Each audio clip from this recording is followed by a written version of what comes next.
Hello, dear students. So, we were discussing about the kingdom Protista, and we had seen about the diatoms, dinoflagellates, and euglenoids. We also discussed about the slime molds, which were earlier placed into the kingdom fungi, right? Now, we will discuss the last category of the protistans, which is protozoans. So, as I have told you earlier, that protozoa are sort of animal.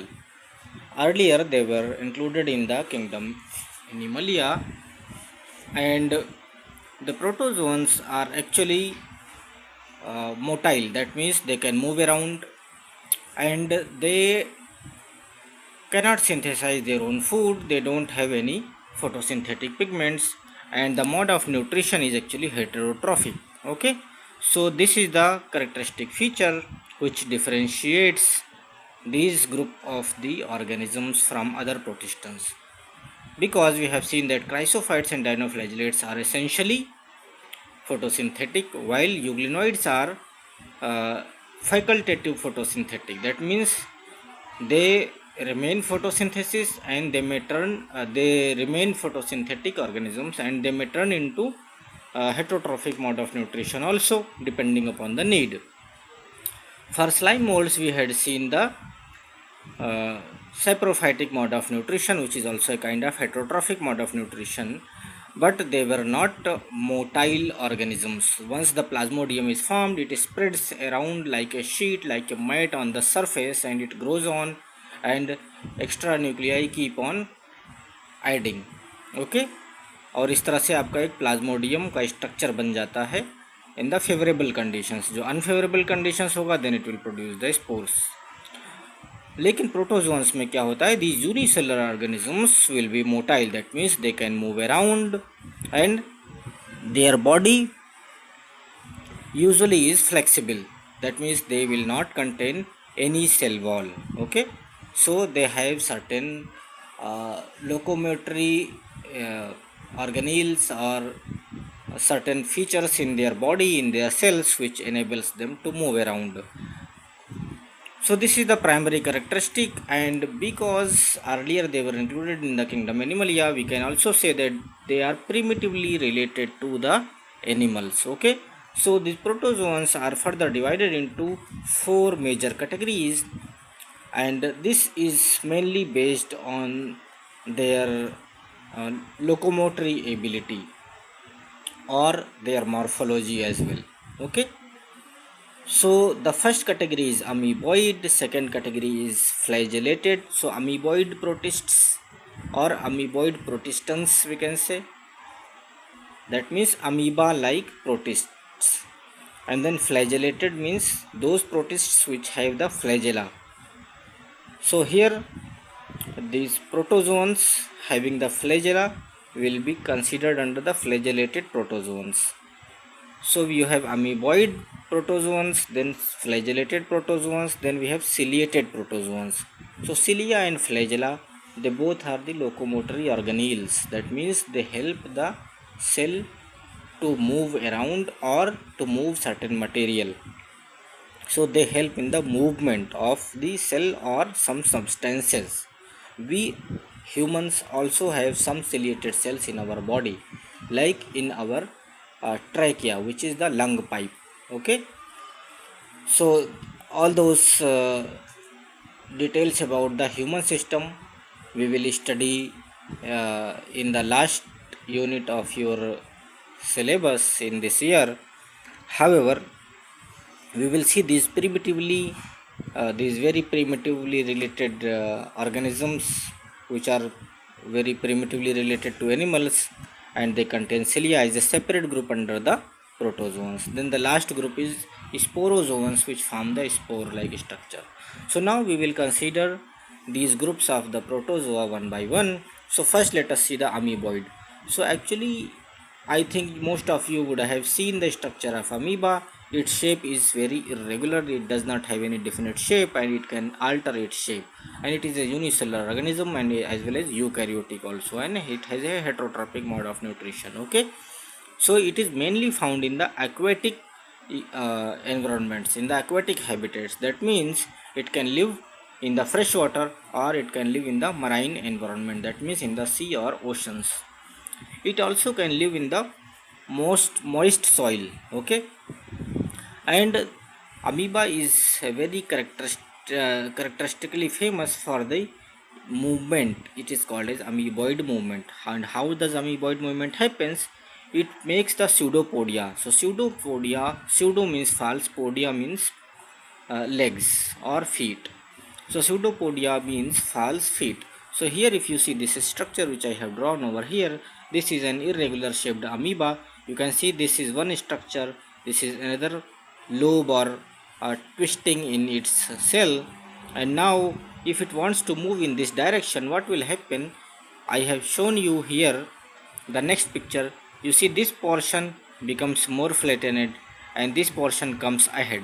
So this portion becomes more flattened and this portion keeps on protruding towards this side, and then this portion uh, starts withdrawing and this portion keeps flattening over here. So this portion will now be withdrawn and this new foot like structure will appear, and eventually this foot like structure or false foot or this lobe like structure which was helping it to adhere or to stand on the surface, now this has been withdrawn above the surface, and now the next lobe or next pseudopodia has come up. Okay, so in this way it will keep forming these false feet or pseudopodia and it will move around, it will slowly creep along the surface, okay, with the help of these pseudopodia. And this kind of movement is a very characteristic movement. It is called as amoeboid movement, and these shapes are called as amoeboid shapes. That means the shape keeps on changing. Okay, here there is some other shape, here there is some other shape, here there is some other shape. So usually if the amoeboid protozoans, if they are present in the sea or if they are present in the marine environment, as you all know that ocean has a lot of salt content. As I have told you earlier, that for the organisms to survive in the harsh or very salty conditions, it becomes difficult. So they need certain protective layer or certain mechanism so that they can overcome those challenges. So that is why the marine amoeboid protozoans, they do not have any cell wall, so they don't have any rigid covering or protection. However, if they have to live in the marine environment, what they do, that they develop a sort of shell like structure or silica shell. Okay, so the cells are coated around by the shells or a protective layer which is made up of the silica. Okay, silicate cells or the cell wall of the diatoms. We have seen that cell wall of the diatoms contains large amount of the silica in it, and that is how they form the diatomaceous earth, because of the presence of the silica, right? So however, these amoeboids, they don't have the cell wall, they lack the cell wall. The cell wall is not present, it is absent. However, they may have certain coatings which is called as shells. Okay, and this is present in the marine amoeboid protozoans. And the mode of nutrition is heterotrophic. That means they will predate, they will act as a predator. They will feed upon certain fungi or certain bacteria or certain organisms. Okay, and they have heterotrophic mode of nutrition. They may have saprophytic mode of nutrition as well. However, they are also parasitic many times, and the best example and most famous example is the Entamoeba histolytica. Okay, so Entamoeba histolytica. So this is the amoeboid protozoa which causes dysentery in human beings. So it is a disease causing organism, it is a disease causing protozoa. Entamoeba histolytica, this is a very important example and you all must remember it. Okay, now the second category of the protozoans is flagellated protozoans. So what will happen? As we have seen in case of euglenoids, if you can see in this figure, the euglenoids have two flagella, right? So these are the flagella, these structures, and they help the organism to move around, right, in the locomotion. So similarly, these flagellated protozoans, they will also have the flagella, and with the help of this flagella they can move around. We have seen that dinoflagellates also contain two flagella, right? One is transversely arranged and another is longitudinally arranged, right? So these protozoans are also having the flagella, and they may be free living or they may be parasitic. And the example of the flagellated protozoans is Trypanosoma. So you have to remember, this is also very important example. Trypanosoma Trypanosoma is a protozoa, and this causes a disease called as sleeping sickness. Okay, this kind of disease is more popular or more prevalent in the African countries. Okay, so Trypanosoma causes sleeping sickness, and this disease is found mostly in the African countries. It's uh, very little abundance in India. So the third group of the protozoans is ciliated protozoans. So that means these organisms will have cilia around their body. What are cilia? They are small uh, protruding, small rod-like structures which are flexible. So we can say that they are not as long as the flagella. However, they have a structure which is quite similar to the flagella. They can also uh, flap, or they can also do this kind of gliding movement, and they will help the organism to move around. And whenever cilia is present, usually they will be present in huge numbers. That means there will be thousands of the cilia present. And the best example of the ciliated protozoans is Paramecium. As you can see here in this structure, in this figure 2.4, if you see the layer around this organism, these are small cilia. So here I have drawn it for you. You can see that this Paramecium, this organism is called as Paramecium. It has lot of cilia, thousands of cilia around all over its body. Okay, so in a 3 dimension, if you see, the entire body will be covered by thousands of the cilia, and in the body of the Paramecium, in the body of these ciliated organisms, usually there will be one opening. Okay, this serves like a mouth, and this opening is also surrounded by the cilia, and this cavity or opening is called as gullet. Okay, so this is a very important term. You have to remember which organism contains gullet. The Paramecium or the ciliated protozoans contain the gullet. Okay, so what is gullet? Gullet is a cavity or opening which serves as a mouth like structure for the ciliated protozoans. And what happens that this organism, which is aquatic, lot of water is flown inside this mouth like structure with the help of coordinated movement of these cilia. These cilia will move in coordination. Okay, and lot of water will go inside the gullet, and through the through the water current which is going inside the gullet, the food material will also go inside, and it will feed upon the uh, organisms or the food materials which goes inside. And the example is Paramecium. Okay, so Paramecium is a free living organism. It is a ciliated protozoan. Now we will see the fourth category of the protozoans, which is a little bit different. So we have seen the first category is amoeboid. It does not have any rod-like locomotor structure, but rather it has a pseudopodia.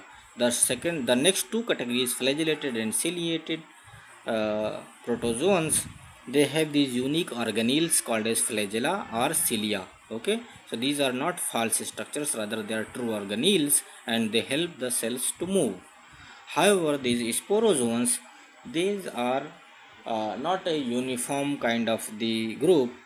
Like in amoeboid, all the organisms will have the amoeboid shape. That means their shape will be irregular and they will be making the pseudopodia. That is the uniform characteristic which is observed in all the amoeboid protozoans. Similarly, all the flagellated will have the flagella, all the ciliated will have the cilia. So this is a uniform characteristic, a common characteristic which is observed across the group, right? However, in the sporozoans, there is no such common morphological feature which you can use to distinguish.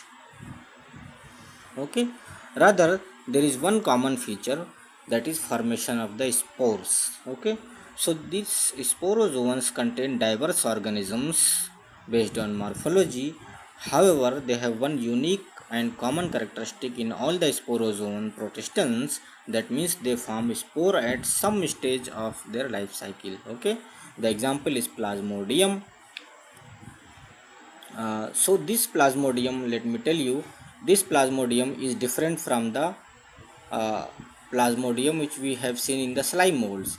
In the slime molds, the plasmodium which we saw was a general term used for a particular kind of structure. Okay, so when you have a cell and it contains cytoplasm and it contains lot of nuclei and it spreads in several feet on the surface, that particular structure is called as plasmodium. However, this plasmodium which belongs to the sporozoan protozoa, this is a particular organism. This is the name of the a particular organism, just like paramecium, just like gorilla, just like homo sapiens. This plasmodium is a organism and it belongs to the category of sporozoans. And this is a very famous, I think you all must have heard the name of the plasmodium vivax. So what is plasmodium vivax? It is also a kind of the plasmodium organism, and plasmodium causes several diseases. Plasmodium vivax causes the malaria, right? So the malaria causing pathogen is a protozoa. As you all know that malaria is not caused by mosquito, rather it is caused by a protozoa which is called as plasmodium, and mosquito serves only as a vector, only as a vehicle to carry the plasmodium. Okay, and all the organisms of the sporozoan category including the plasmodium will make the spores at some or the other point of their life cycle.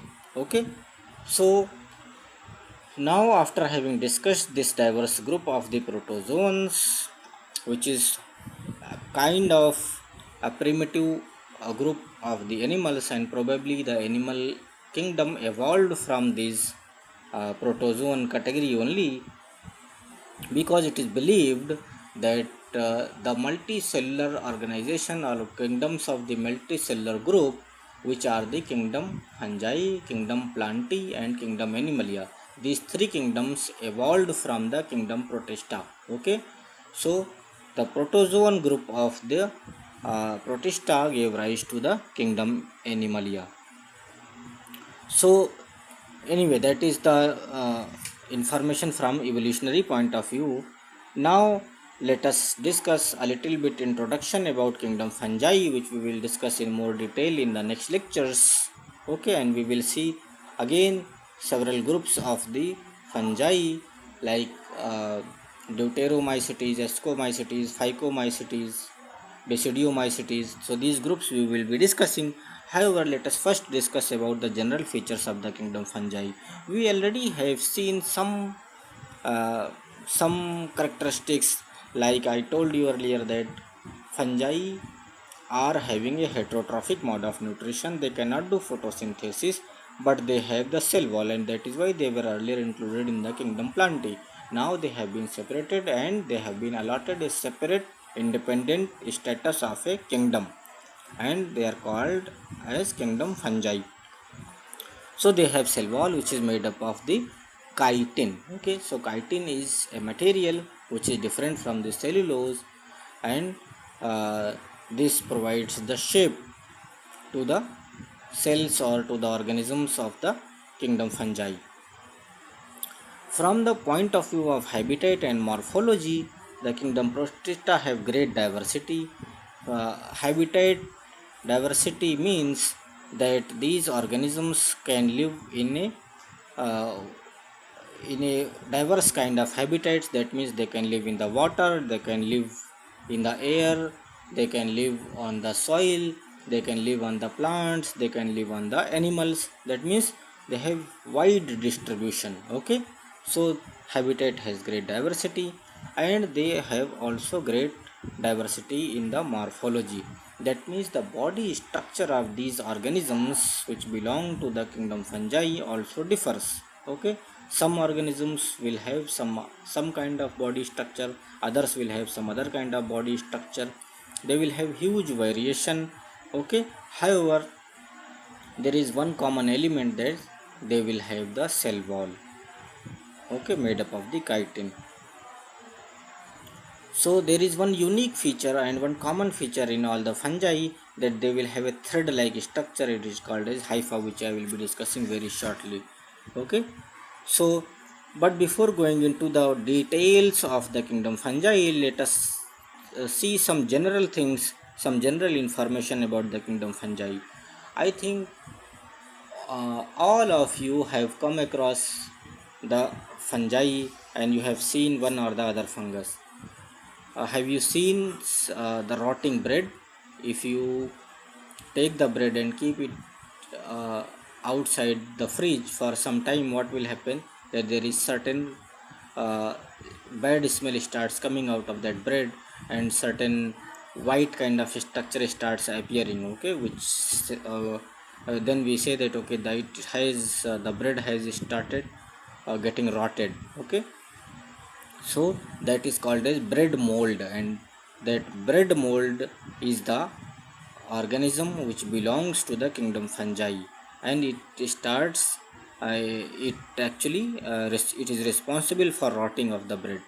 Similarly, for the formation of the bread also, uh, certain material is added and it is incubated overnight or for a certain period of time, so that it can give a better taste. And so that is called as yeast. Okay, so bread is bread making also involves the useful yeast, and these yeasts belong to the kingdom fungi. Similarly, the alcoholic drink, the beverage called as beer, is also made from the uh, organism which belongs to the kingdom fungi. So this is also made using the yeast. uh, Similarly, the orange rotting is also caused because of the fungi, and these mushrooms, which are very famous, and this is a uh, very much likeable delicacy in many restaurants, and I think most of you would have eaten many dishes made up of mushroom. So these mushrooms are also uh, a kind of fungi. During the rainy seasons, you might have seen certain whitish outgrowths on the rotten woods or on the wood logs, which are lying on the ground for a long period of time, and they are called as toadstools, and they are also a kind of the fungi. Okay, so the mode of nutrition in the fungi is actually mainly heterotrophic, and uh, in the heterotrophic, there are again many kinds of the subtypes of the mode of nutrition. Mostly the fungi are saprophytic. I already have explained you the meaning of the saprophytic or the decomposers. And many times these fungi may also be parasitic. That means they may cause certain diseases into certain plants or certain animals, and they will feed upon them, and they will cause harm to those organisms, those hosts. Okay, so the there are many examples. One important example of the parasitic fungi is white spots on the mustard leaves. I think you most of you would have seen the mustard plant, and mustard plant uh, may contain sometimes the white spots on these leaves, and these white spots is actually caused by certain disease which is caused by the fungus. Okay, and the yeast is actually another organism which I already told you that yeast is used for bread making and for beer making, and it is a very useful organism to the human being right from the time immemorial. And yeasts are actually unicellular organisms. Let me tell you that despite being unicellular, the yeasts are not placed in the kingdom Protista, rather they are placed in the kingdom fungi. Okay, so yeasts are unicellular organisms and they are used for bread and beer making. And the scientific name of the yeast is Saccharomyces cerevisiae. So the scientific name of yeast is also very important, and it has been asked many times in the examinations that what is the use of the yeast. So Saccharomyces cerevisiae or yeast is used for the beer making, for the bread making. Okay, similarly another pathogenic or disease causing organism is Puccinia graminis. So Puccinia graminis, or sometimes they write only the name of the genus, that is Puccinia. So this causes a disease in the wheat plant. Okay, जो गेहूं का पेड़ है उसमें एक disease होता है. So it causes the disease which is named as wheat rust. Okay, तो गेहूं में रस्ट की तरह से, जंग की तरह से एक अपीयरेंस आ जाता है और उसी को wheat rust बोलते हैं. It is called by A fungus named Puccinia graminis, and this is also very important example. Similarly, many antibiotics may also be produced by the fungi. I have told you earlier that lot of antibiotics are produced by bacteria. Okay, there are thousands and thousands of antibiotics which are available in the market, and majority of them are produced by bacteria. However, some antibiotics are also produced by the fungi. So Penicillium notatum is a very famous example, and this produces many antibiotics. So as I told you that it has the fungi have various diverse habitats. It can live in the air, water, soil and on plants and animals, but they prefer warm and humid conditions. Okay, so that means if the environment is not very cold, if it is warm and if it is humid, that means having enough content of moisture in the air, then that will be the best suited condition for growth of the fungi. That means the rotting of the substances will be very fast in this kind of condition, and the diseases which are caused by these organisms will start appearing or will start increasing in number in such kind of the environments or in such kind of the weather. Okay, however, let me tell you that if it is a temperate environment country, or if it is a cold country like the European countries, or uh, in the hilly regions where there is hardly any warm weather, in those kind of conditions in the European nations, uh, especially the northern European nations where there is cold environment prevalent, this rotting or this kind of the fungus growth, the fungal diseases will be very little, very few. However, in the condition which we have in our country, in India, this growth of the fungus will be very high and things get rotten very easily and very fast. However, I think now you can think of that if you reduce the temperature, the growth of this fungus or the rotting of the substances will reduce, and that is the exactly reason why we keep the eatable materials inside the fridge at the lower temperature. If we keep it outside, usually the fungal infection will be there and the fungus will grow inside those food materials and articles and fruits, and it will start rotting. Okay, so in the fridge, in the refrigerator, you don't have the warm environment, rather you have cold environment which is not very suitable for the growth of the fungus. From the point of morphology, the structure will be filamentous. Hardly there will be unicellular structure. Usually there will be filamentous structure. That means one cell will be uh, attached to the next cell. It will be attached to the next cell, and this way it will make a filament-like structure. And if you see using the microscope, even the simple microscopes, what you will see that you will have a slender thread like structure. Okay, and these long thread like slender structures are called as hyphae.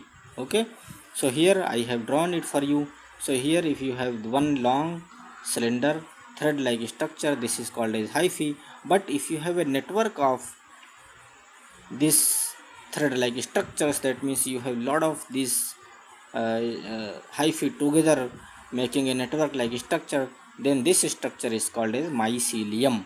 Okay, so what is mycelium? Mycelium is nothing but it is a network of the hyphae. So this is very important for you to understand that mycelium is nothing but it is a network of hyphae, and you must understand the difference between hyphae and mycelium. Okay, let me also tell you that hypha is the singular and hyphae, hyphae, if you add e after hypha it becomes hyphae, and this is a plural term. Okay, hypha is singular and a network of hyphae is called as mycelium, and mycelium is a very characteristic structure of the kingdom fungi. All the groups, almost all the groups, all the organisms which belong to the fungi, they will have this hyphae like organization in their body. We will discuss further details and uh, further structural informations, and how these cells are arranged, what is the arrangement between two cells, and what is the distribution of nuclei, whether they are unicellular or whether they are multicellular, or whether they have one nucleus or they have multiple nucleus, or each cell is independent, or there is a long slender uh, hyphae, and these nuclei are separated by certain plate like structures called by septa. All those details we will discuss in the next lecture, where we will see more in-depth details about the kingdom fungi. Here we have discussed the general introduction about the kingdom fungi. Now uh, in the next lecture we will discuss the mode of nutrition and mode of reproduction also, and then we will go into the details of the four categories of the fungi which I have told you. Their names are Phycomycetes, Ascomycetes, Basidiomycetes and Deuteromycetes. So now we will stop over here, and I hope that you are noting down the important points and you are following the lectures. uh, so feel free to ask me if you have any doubts, if you need any clarifications. Now we will stop here. Take care. Bye bye.